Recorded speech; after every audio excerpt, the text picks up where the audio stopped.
What's up, Taiwan? I'm Ethan Liu with 10 minutes of news from here in Taiwan and around the world. Taiwan has deported 3 Chinese dissidents seeking asylum in a third country. The immigrant agency says the 3 failed to provide valid entry visas and were removed from the country according to the law. The Chinese nationals are now in Malaysia, where they had last departed before arriving at Taoyuan Airport on Tuesday. At least one of the dissidents fears arrest if returned to China. Taiwan does not have asylum laws. Taiwan's newly elected legislators have been sworn in, and their first task has been choosing the head of the legislature. Louise Watt reports. After 2 rounds of voting, it's official. Taiwan's next speaker is Han Kuo-yu, a result that's set to shake up the legislature and make it harder for President-elect Lai Ching-te to get his agenda through.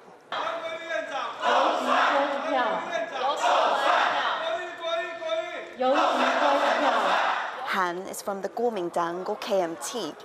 For the past 8 years, it's been the main opposition party. Now it has the most seats in the legislature, no majority, but enough to get Han elected. 我相信广大的台湾人民期待一个认真问政、合作团结的立法院，心心念念都是为台湾老百姓来谋福利。 He beat the previous speaker, Si-kun, from Lai's party, and the third party candidate, Huang Shanshan. Her party abstained from the second round of voting, and Han won with a simple majority. Han is a controversial figure in Taiwan. A populist politician, he lost the presidential race to Si-kun in 2020 and was then recalled as mayor of Kaohsiung City because voters felt he abandoned them.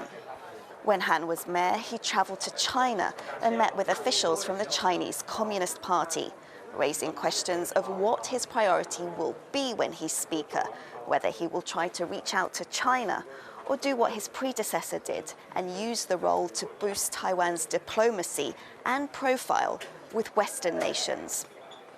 Patrick Chen and Louise Watt at Taiwan's Legislature for TaiwanPlus. Han Kuo-yu is a household name here in Taiwan, and he may be familiar to some people overseas, from his time as Kaohsiung mayor to when he challenged President Tsai Ing-wen for top office.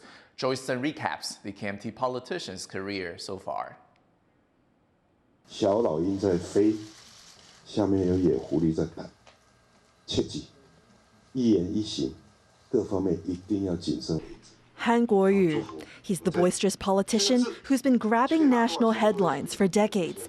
He's now landed his most influential role yet. The Kuomintang politician has survived scandals, a mayoral recall, and a spectacular presidential election loss to Tsai Ing-wen in 2020.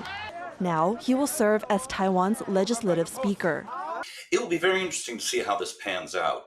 Han, he's a very affable and charismatic man. He has a very solid support base. Many in the KMT are very fond of him.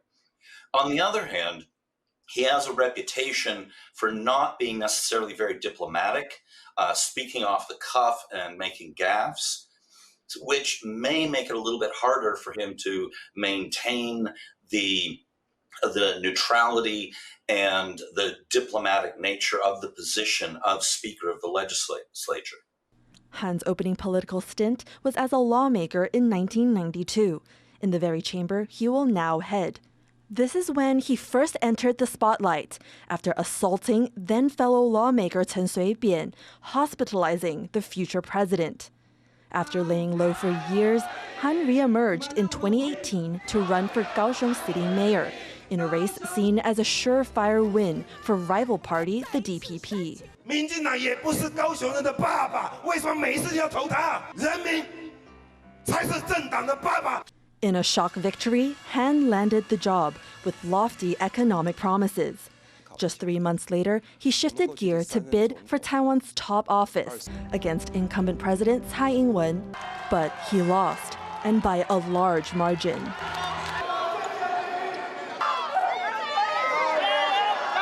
Then another blow. Kaohsiung residents voted Han out as mayor, the first in Taiwan's democratic history. Analysts back then said it would be hard for the KMT to bounce back.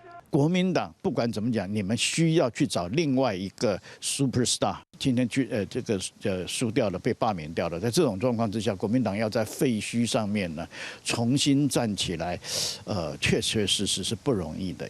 Today, the opposition party is still fighting to stay relevant after losing the presidential race to give the ruling DPP a historic third straight term in office, while a third reformist party continues to gain influence.